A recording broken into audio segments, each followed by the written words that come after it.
I'll be reading from Art Objects or Art Objects, Essays on Ecstasy and Effrontery by Jeanette Winterson, published in 1996. This is a section or chapter called Imagination and Reality. The reality of art is the reality of the imagination. What do I mean by reality of art? What do I mean by reality of imagination? My statement and the questions it suggests are worth considering now that the fashionable approach to the arts is once again through the narrow gate of subjective experience. The charge laid on the artist, and in particular on the writer, is not to bring back visions, but to play the court photographer. Is this anathema to art? Is it anti art? I think so. What art presents is much more than the daily life of you and me, and the original role of the artist as visionary is the correct one. Real is an old word, is an odd word. It used to mean a Spanish sixpence, a small silver coin, money of account in the days when the value of a coin was the value of its metal. We are used to notional money, but real is an honest currency.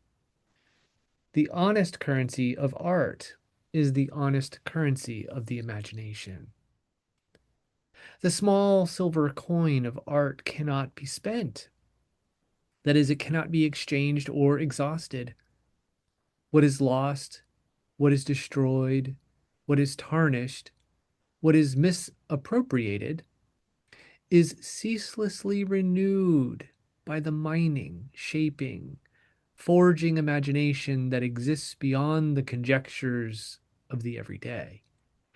Imagination's coin, the infinitely flexible metal of the muse, metal of the moon, in rounded structure offers new universes, primary worlds that substantially confront the pretenses of notional life.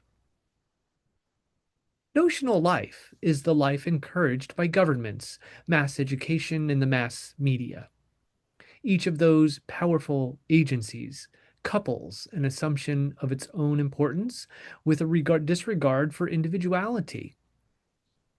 Freedom of choice is the catchphrase, but streamlined homogeneity is the objective. A people who think for themselves are hard to control. And what is worse, in a money culture, they may be skeptical of product advertising. Since our economy is now a consumer economy, we must be credulous and passive. We must believe that we want to earn money to buy things we don't need. The education system is not designed to turn out thoughtful individualists. It is there to get us to work. When we come home exhausted from the inanities of our jobs, we can relax in front of the inanities of the TV screen. This pattern, punctuated by birth, death, and marriage, and a new car, is offered to us as real life. Children who are born into a tired world as batteries of new energy are plugged into the system as soon as possible and gradually drained away. At the time when they become adult and conscious, they are already depleted and prepared to accept a world of shadows. Those who have kept their spirit find it hard to nourish it, and between the ages of 20 and 30, many are successfully emptied of all resistance. I do not think it an exaggeration to say that most of the energy of most of the people is being diverted into a system which destroys them. Money is no antidote. If the imaginative life is to be renewed, it needs its own coin. We have to admit that the arts stimulate and satisfy a part of our nature that would otherwise be left untouched, and that the emotions art arouses in us are of a different order. to those aroused by experience of any other kind.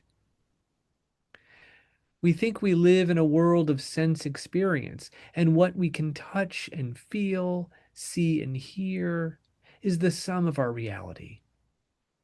Although neither physics nor philosophy accepts this, neither physics nor philosophy has been as successful as religion used to be at persuading us of the doubtfulness of the seeming solid world. This is a pity, if only because, while religion was a matter of course, the awareness of other realities was also a matter of course. To accept God was to accept otherness. And while this did not make the life of an artist any easier, the life of the artist is never easy. A general agreement that there is more around us than the mundane allows the artist is a great than the mundane. I'm sorry, let me say that sentence again. To accept God was to accept otherness. And while this did not make the life of the artist any easier, the life of the artist is never easy. A general agreement that there is more around us than the mundane allows the artist a greater license and a greater authority than he or she can expect in a society that recognizes nothing but itself. An example of this is the development of the visual arts under church patronage during the late medieval and Renaissance periods in Europe. This was much more than a patronage of money. It was a warrant to bring back visions. Far from being restricted by church rhetoric, the artist knew that he and his audience were in tacit agreement. Each went in search of the sublime. Art is visionary. It sees beyond the view from the window, even though the window is its frame. This is why the arts fare much better alongside religion than alongside either capitalism or communism. The God instinct and the art instinct both apprehend more than the physical, biological, material world. The artist need not believe in God, but the artist does consider reality as multiple and complex. If the audience accepts this premise, it is then possible to think about the work itself. As things stand now, too much criticism of the arts concerns itself with attacking any suggestion of art as other, as a bringer of realities beyond the commonplace. Dimly, we know we need those other realities, and we think we can get them by ransacking different cultures and rhapsodizing work by foreign writers simply because they are foreign writers. We are still back with art as the mirror of life. Only it is a more exotic or less democratic life than our own. No doubt, this has its interests, but if we are honest, they are documentary. Art is not documentary. It may incidentally serve that function in its own way, but its true effort is to open to us dimensions of the spirit and of the self that normally lie smothered under the weight of living. It is in Victorian England that the artist first becomes a rather suspect type who does not bring visions but narcotics, and whose relationship to different levels of reality is not authoritative but hallucinatory. In Britain, the 19th century recovered from the shock of Romanticism by adopting either a manly Hellenism, with an interest in all things virile and Greek, or a manly Philistinism, which had done with sweet Johnny Keats and his band and demanded of the poet, if he must be a poet, that he be either declamatory or decorative. Art could be rousing or it could be entertaining. If it hinted at deeper mysteries, it was effeminate and absurd. The shift in sensibility from early to late Wordsworth is the shift of the age. For Tennyson, who published his first collection in 1830, the shift was a painful one, and the compromises he made to his own work are clear to anyone who flicks through the collected poems and finds a visionary poet trying to hide himself in legend in order to hint at sublimities not allowed to his own time. Like Wordsworth before him, Tennyson fails whenever he collapses into the single obsessive reality of the world about him. As a laureate, we know he is lying. As a visionary, we read him now and find him true. And what are we but our father's sons and daughters? We are the Victorian legacy, our materialism, our lack of spirituality, our grossness, our mockery of art, our utilitarian attitude to education, even the dull gray suits wrapped around the dull gray lives of our eminent city men are Victorian hand-me-downs. Many of our ideas of history and society go back no further than Victorian England. We live in a money culture because they did. Control by plutocracy is a 19th century phenomenon that has been sold to us as a blueprint for reality. But what is real about the values of a money culture? Money culture recognizes no currency but its own. Whatever is not money, whatever is not making money, is useless to it. The entire efforts of our government, as directed through our society, are efforts towards making more and more money. This favors the survival of the dullest. This favors those who prefer to live in a notional reality where goods are worth more than time and where things are more important than ideas. For the artist, any artist, poet, painter, musician, time in plenty and an abundance of ideas are the necessary basics of creativity. By dreaming and idleness, and then by intense self discipline, does the artist live. The artist cannot perform between 9 and 6, 5 days a week, or if she sometimes does, she cannot guarantee to do so. Money culture hates that. It must know what it is getting, when it is getting it, and how much it will cost. The most tyrannical of patrons never demanded from their proteges what the market now demands of artists. If you can't sell your work regularly and quickly, you can either starve or do something else. The time that art needs, which may not be a long time, but which has to be its own time, is anathema to a money culture. Money confuses time with itself. That is part of its unreality. Against this golden calf in our wilderness, where all come to buy and sell, the honest currency of art offers quite a different rate of exchange. The artist does not turn time into money. The artist turns time into energy, time into intensity, time into vision. The exchange that art offers is an exchange in kind, energy for energy, intensity for intensity, vision for vision. This is seductive and threatening. Can we make this the return? Do we want to? Our increasingly passive diversions do not equip us mentally, emotionally for the demands that art makes. We know we are dissatisfied, but the satisfactions that we seek come at a price beyond the resources of a money culture. Can we afford to live imaginatively, contemplatively? Why have we submitted to a society that tries to make imagination a privilege when to each of us it comes as a birthright? It is not a question of the money in your pocket. Money can buy you the painting or the book or the opera seat, but it cannot expose you to the vast energies you will find there. Often it will shield you from them, just as a rich man can buy himself a woman but not her love. Love is reciprocity, and so is art. Either you abandon yourself to another world that you say you seek, or you find ways to resist it. Most of us are art resistors because art is a challenge to the notional life. In a money culture, art, by its nature, objects. It fields its own realities, lives by its own currency, aloof to riches and want. Art is dangerous.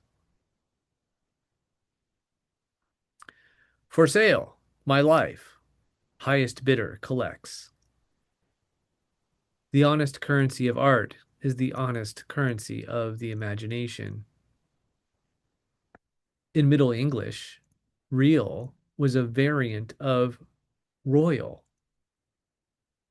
Can we set aside images of our own dishonored monarchy and think instead about the ancientness and complexity of the word royal? To be royal was to be distinguished in the proper sense, to be singled out by one fellows and by one's fellows and by God or the gods. In both the Greek and Hebraic traditions, the one who is royal is the one who has special access to the invisible world. Ulysses can talk to Hera. King David can talk to God.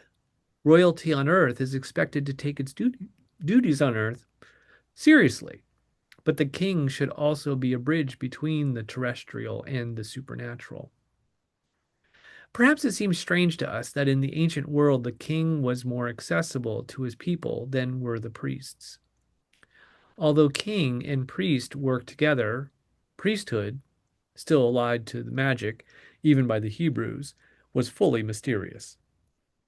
The set apartness of the priest is one surrounded by ritual and taboo. The priest did not fight in battle, take concubines, hoard treasure, feast and riot, sin out of humanness, or if he did, there were severe penalties. The morality of the priesthood was not the morality of kingship, and whether you read the Odyssey or the Bible, the difference is striking. The king is not better behaved than his subjects. Essentially, he was, or should have been, the nobler man. In Britain, royalty was not allied to morality until the reign of Queen Victoria. Historically, the role of the king or queen had been to lead and inspire. This is an imaginative role, and it was most perfectly fulfilled by Elizabeth I.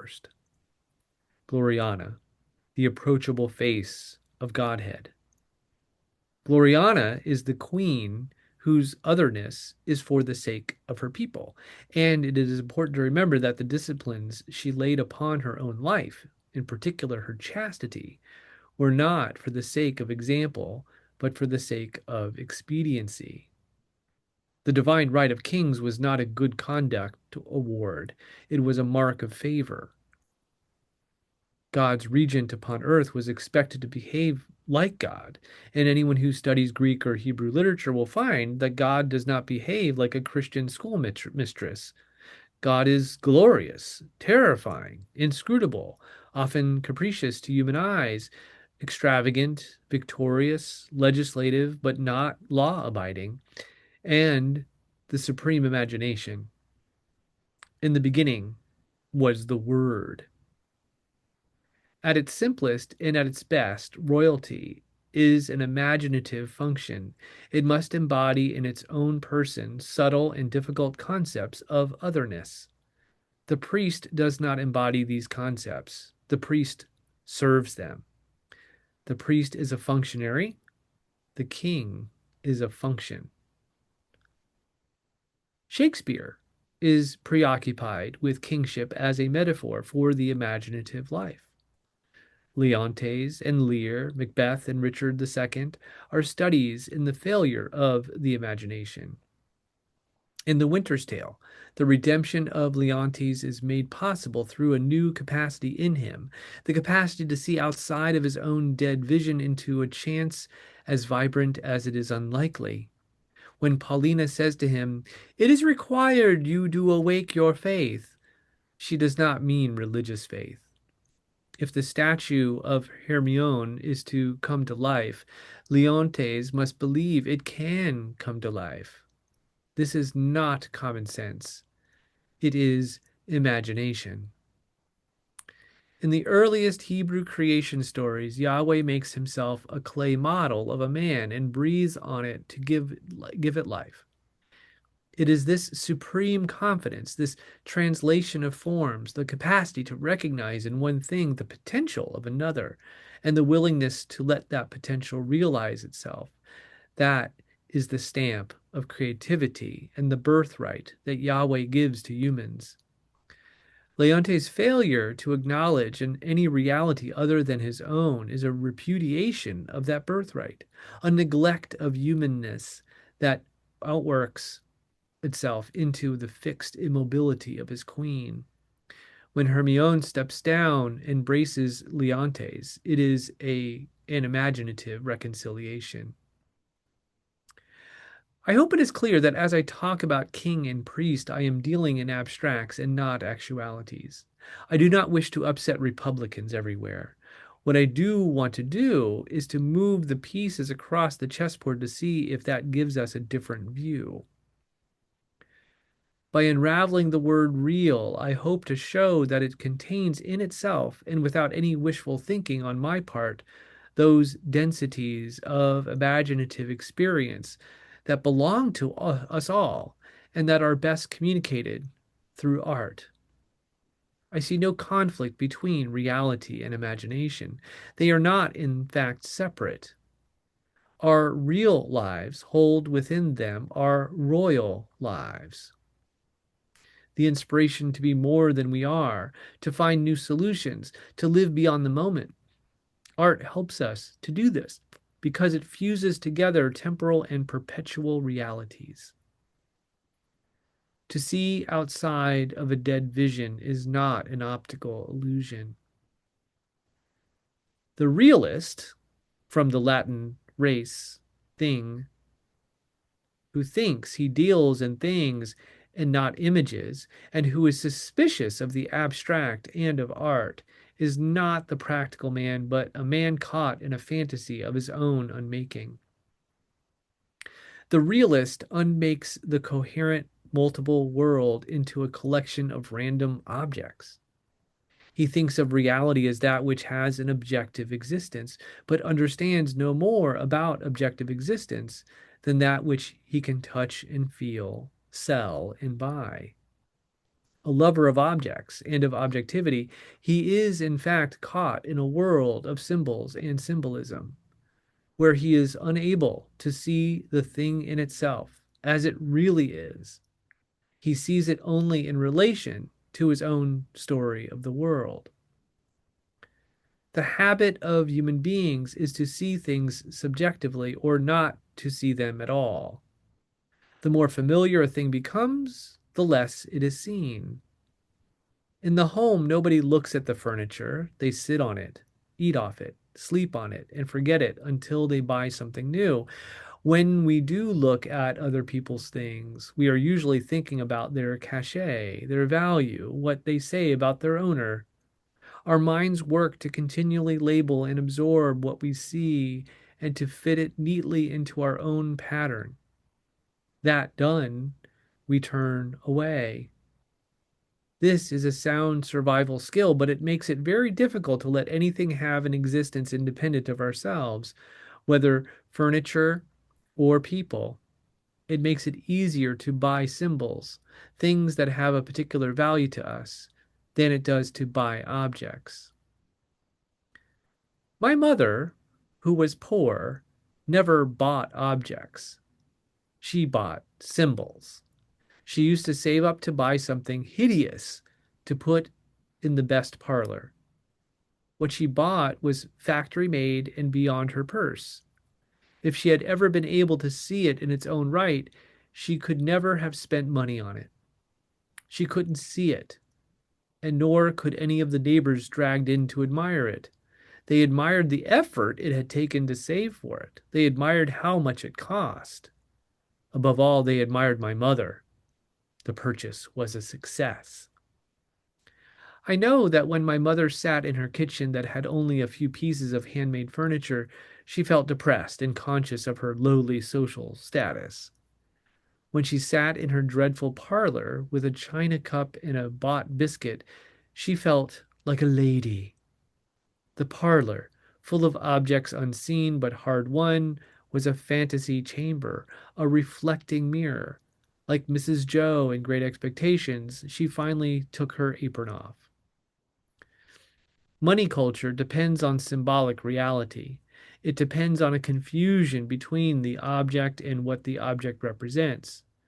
To keep you and me buying and upgrading an overstock of meaningless things depends on those things having an acquisitional value. It is the act of buying that is important. In our society, people who cannot buy things are the underclass. Symbolic man surrounds himself with objects as tyrants surround themselves with subjects. These will obey me, though through them I am worshipped. Through them I exercise control. These fraudulent kingdoms, hard-headed and practical, are really the soft center of fantasy. They are wish fulfillment nightmares where more is piled on more to manufacture the illusion of abundance. They are lands of emptiness and want. Things do not satisfy. In part, they fail to satisfy because their symbolic value changes so regularly, and what brought whistles of admiration one year is next year's car boot sale bargain. In part, they fail to satisfy because much of what we buy is gadgetry and fashion, which makes objects temporary and the need to be able to purchase them permanent. In part, they fail to satisfy because we do not actually want the things we buy. They are illusion, narcotic, hallucination. To suggest that the writer, the painter, the musician is the one out of touch with the real world is a doubtful proposition. It is the artist who must apprehend things fully, in their own right, communicating them not as symbols, but as living realities with the powers to move. To see outside of a dead vision is not an optical illusion. According to the science of optics, if an image consists of points through which light actually passes, it is called real. Otherwise, it is called virtual. The work of the artist is to see into the life of things, to discriminate between superficialities and realities, to know what is genuine and what is make-believe. The artist, through the disciplines of her work, is one of the few people who does see things as they really are, stripped of associative value. I do not mean that artists of whatever sort have perfect taste or perfect private lives. I mean that when the imaginative capacity is highly developed, it is made up of invention and discernment. Invention is the shaping spirit that reforms fragments into new wholes, so that even what has been familiar can be seen fresh. Discernment is to know how to test the true and the false, and to reveal objects, emotions, ideas in their own coherence.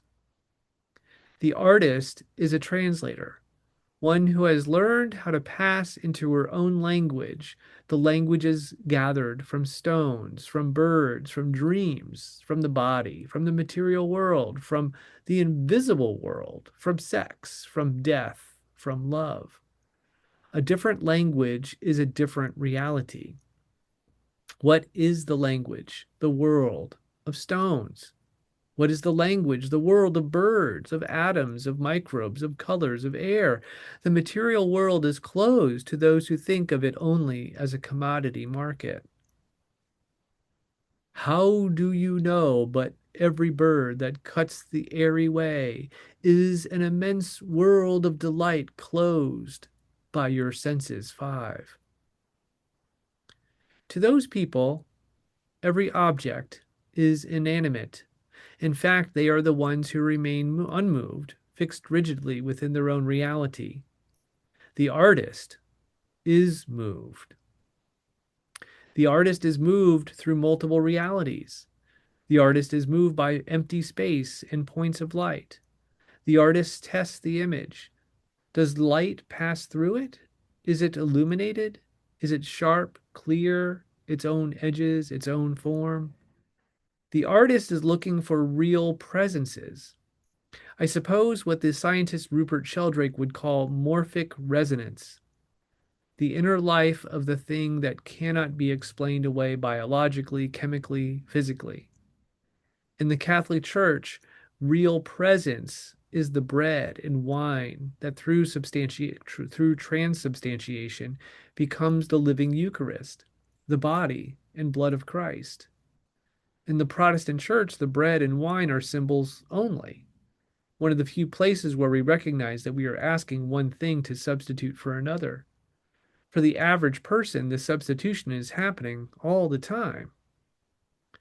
The real presence, the image transformed by light, is not rare, but it is easily lost or mistaken under clouds of subjectivity. People who claim to like pictures and books will often only respond to those pictures and books in which they can clearly find themselves. This is ego masquerading as taste. To recognize the worth of a thing is more than recognizing its worth to you.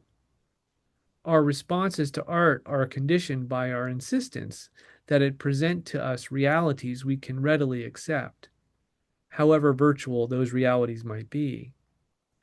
Nevertheless, art has a stubborn way of cutting through the subjective world of symbols and money and offering itself as a steady alternative to the quick change act of daily life. We are naturally suspicious of faculties that we do not ourselves possess, and we do not quite believe that the poet can read the sermons in stones or the painter know the purple that bees love. Still, we are drawn to books and pictures and music, finding in ourselves an echo of their song, finding in ourselves an echo of their sensibility, an answering voice through the racket of the day. Art is for us a reality beyond now, an imaginative reality that we need. The reality of art is the reality of the imagination. The reality of art is not the reality of experience. The charge laid on the artist is to bring back visions. In Shakespeare's Othello, we find that the Moor wins Desdemona's heart by first winning her imagination. He tells her tales of cannibals and of the anthropophagi whose heads grow between their shoulders. What he calls his round, unvarnished tale is a subtle mixture of art and artfulness. When a Shakespearean hero apologizes for his lack of wit, we should be on guard. Shakespeare always gives his heroes the best lines, even when the hero is Richard II. Othello's untutored language is in fact powerful and wrought. He is more than a master of arms, he is a master of art. It is his words that win Desdemona. She says, I saw Othello's visage in his mind. His face, like his deeds, belongs to the world of sense experience, but it is his wit that makes both dear to her. For Desdemona, the reality of Othello is his imaginative reality. Othello. She thanked me and bade me, if I had a friend that loved her, I should but teach him how to tell my story, and that would woo her. The clue here is not the story, but the telling of it. It is not Othello the action man who has taught Desdemona to love him. It is Othello the poet. We know that Shakespeare never bothered to think of a plot.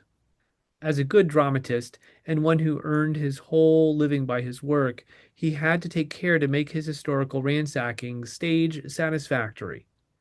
The engineering of the plays gives pleasure even to those who are not interested in the words.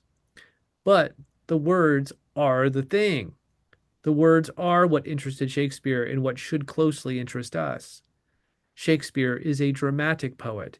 He is not a chronicler of experience. I have to say something so obvious because of the multitude of so-called realists, many making money out of print, who want art to be as small as they are. For them, art is a copying machine, busily copying themselves. They like the documentary version, the life as it is lived. To support their opinions, they will either point to Dickens or Shakespeare. I have never understood why anyone calls Dickens a realist. but I have dealt with that myth elsewhere in these essays. As for Shakespeare, they will happily disregard the pervading spirit behind the latter plays and quote Hamlet, Act 3, Scene 2: "The purpose of playing is to hold, as 'twere the mirror up to nature." But what is nature? From the Latin natura, it is my birth, my characteristics, my condition.